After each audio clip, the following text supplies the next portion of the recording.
Bonjour, que la paix soit sur vous. Comme vous le savez, depuis un mois, je suis l'objet d'une campagne médiatique. On pourrait dire d'un lynchage médiatique en France et avec les dommages collatéraux de la Belgique et de la Suisse romande, où l'on m'accuse des pires agissements. En fait, on m'accuse de crime puisqu'il s'agit de viol. Alors ce que j'aimerais commencer par dire ici, c'est que je suis totalement innocent de ce dont on m'accuse, mais que je ne vais pas rentrer dans la surenchère médiatique et que je ne vais pas répondre à la vindicte populaire que les médias entretiennent. Ces choses-là ne se discutent pas dans les médias, elles se discutent dans un tribunal, elles se discutent devant un juge et avec des avocats. Et je suis profondément confiant de l'évolution des investigations. Avec le temps de la justice, le temps juridique qui est plus long que le temps médiatique, eh bien nous saurons qui a dit la vérité, qui a menti et qui, au fond, est innocent. Et donc c'est avec beaucoup de sérénité que je fais face à ces accusations et à cette atmosphère aujourd'hui qui est un peu irrationnelle et dont on a l'impression que tout y devient permis.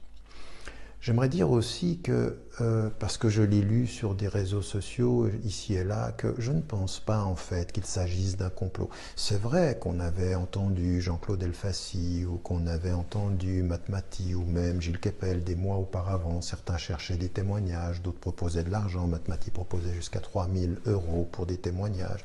Donc quelque chose était là, était dans l'air. On me visait, on m'avait dans le collimateur. Mais ça, je l'ai toujours su, ce n'était pas nouveau. Je pense qu'en fait, c'est dans le climat de l'affaire Weinstein, une femme qui tout à coup livre un nom, et puis ceux qui m'ont toujours eu dans leur viseur, ceux dont j'étais l'ennemi, ils ont vu une aubaine extraordinaire et s'y sont jetés tête baissée en pensant, voilà, on va le finir. On va le finir, ce sont des mots qu'on a lus sur Twitter, ce sont des mots qu'on a lus sur Facebook, il faut le finir, Tariq Ramadan. Et donc, c'était une aubaine qui s'était présentée à eux. Ce qui est tout à fait étonnant, c'est que pas un journaliste en France, de Marianne à Mediapart, en passant par Le Monde ou par Le Nouvel Observateur, s'est arrêté en se disant, mais qui est cette femme? Il faut quand même qu'on vérifie qui elle est, d'où viennent ces accusations-là. Et ça, c'est tout à fait sidérant. On l'aurait fait pour n'importe qui, on l'a fait dans d'autres affaires et pour d'autres personnes. Là, comme je suis le diable, la parole qui m'accuse est forcément la parole de l'ange, une parole d'évangile. C'est malheureux parce que on n'en arrive même pas à se rendre compte que sur 3 dépositions, elle a 3 versions différentes. On ne sait rien de sa vie et si on avait le minimum d'investigation, eh bien on se rendrait compte que les témoignages, les récidives, la situation personnelle sont tout à fait parlantes. Je parle même de la première personne. Et puis quant à la deuxième, le caractère totalement invraisemblable et illogique de ce qui est avancé de mes agissements n'est même pas mis en évidence. Parole d'évangile encore. Et donc le minimum du travail de journaliste n'a pas été fait. Au contraire, on s'est dit, il faut qu'on charge davantage sur l'accusé, sur Tariq Ramadan, puisqu'il est le diable. Et on en a vu qui pensaient que j'étais à terre et qui ont continué à vouloir en rajouter, dont Mediapart, qui tout à coup ajoute une enquête vite fait pour pouvoir dire « Ah non, nous ne sommes pas les complices de l'homme ». Vous savez, en France, on a eu des personnes qui sont le symbole d'une certaine dignité intellectuelle. Zola avait pris la plume pour défendre l'honneur de la France et de la justice. Mais on ne s'improvise pas Zola et n'est pas Zola qui veut. Certains vont prendre la plume pour sauver leur nom, leur personne, voire leur journal. C'est ainsi. Il faut prendre acte avec tristesse, mais en continuant sa route. Et ce que j'aimerais mettre en évidence de ce point de vue-là, c'est qu'on a voulu, en même temps, en chargeant, donner une image de ma personne qui était celle d'un fou, en fait, de quelqu'un de totalement déséquilibré. Et puis, sur 30 ans de ma vie, je l'aurais été 2 fois, et qu'en France, toute ma vie, à l'extérieur, partout, dans le monde anglophone, dans le monde en Afrique, personne, pas de témoignage, rien du tout.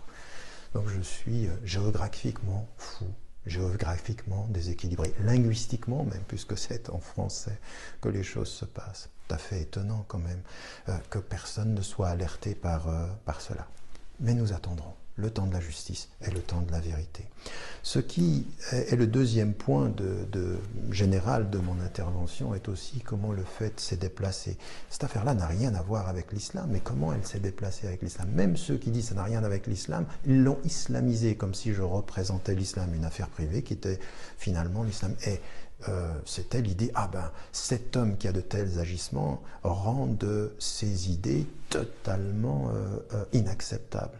Et puis, déjà, on ne les entendait pas. J'ai toujours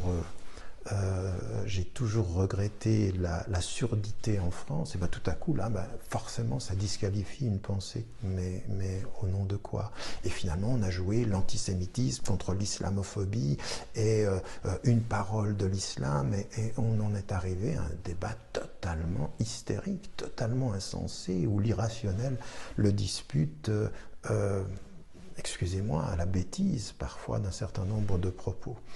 Et cela, ça montre bien l'état de la France, c'est-à-dire que ça a été pratiquement presque un prétexte pour déplacer les choses. Et non seulement les journalistes l'ont fait, mais les politiques s'y sont engagés, avec Manuel Valls qui se voyait confirmé dans ce qu'il avait toujours dit, et en reprochant à Mediapart d'avoir su et de l'avoir pas dit. Mais en fait, Valls, il était Premier ministre, il était ministre de l'Intérieur, comme avant lui Sarkozy, qui voulait me pulvériser. Ils auraient dû savoir. C'est eux qui étaient... J'ai toujours été surveillé en France et ils ne le savaient pas. Donc c'est le journaliste qui doit savoir, et celui qui s'occupe des renseignements généraux et des affaires intérieures ne le savait pas.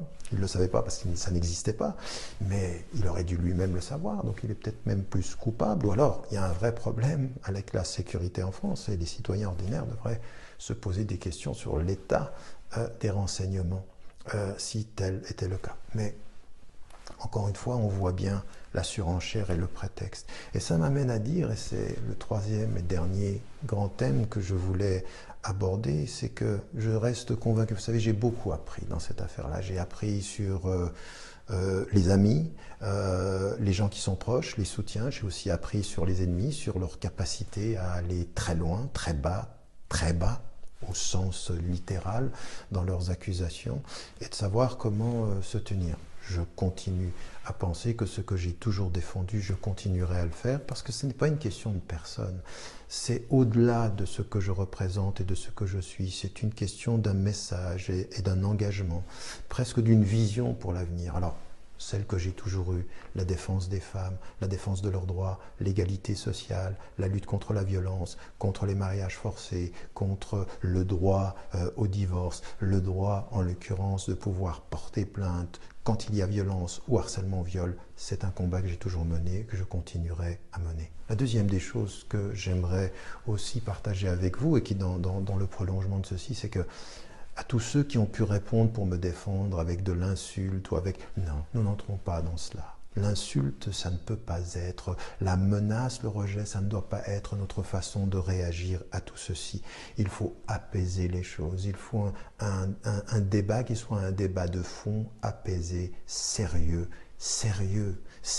et responsable, parce que nous n'y arriverons pas d'un côté comme de l'autre si le rejet répond au rejet, l'insulte à l'insulte, et l'émotivité, l'émotionnel, et puis la controverse à la controverse. C'est le pire de ce qui peut arriver. Et donc c'est avec de la sagesse, c'est avec de la pondération, c'est avec une vue longue sur les choses que nous réussirons.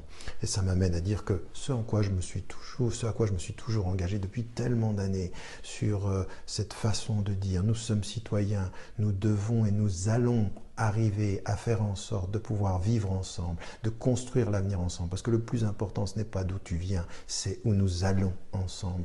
Et que nos différences religieuses, qu'on soit athée, qu'on soit agnostique, qu'on soit hindou, bouddhiste, juif, chrétien, musulman, ou quel que soit notre sentiment d'appartenance, il faut que nous construisions la société plurielle. Alors cette affaire-là, elle me conforte dans l'idée qu'il faut continuer, que la route est longue encore. Il y a tellement de surdité, tellement d'incompréhension, tellement de passion que nous n'avons pas la sagesse que les sociétés pluralistes doivent nourrir pour que nous puissions vivre ensemble. Ce sera mon engagement. Au-delà de ma personne, ce qui arrive ne fait que me conforter, que ce message-là, cet engagement-là, est un impératif catégorique de nos sociétés plurielles.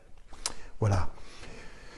Je vous demande et je vous rappelle de ne pas oublier de dire à ceux que vous aimez que vous les aimez. Cette vie est fragile. À bientôt, s'il plaît à Dieu, et que la paix vous accompagne.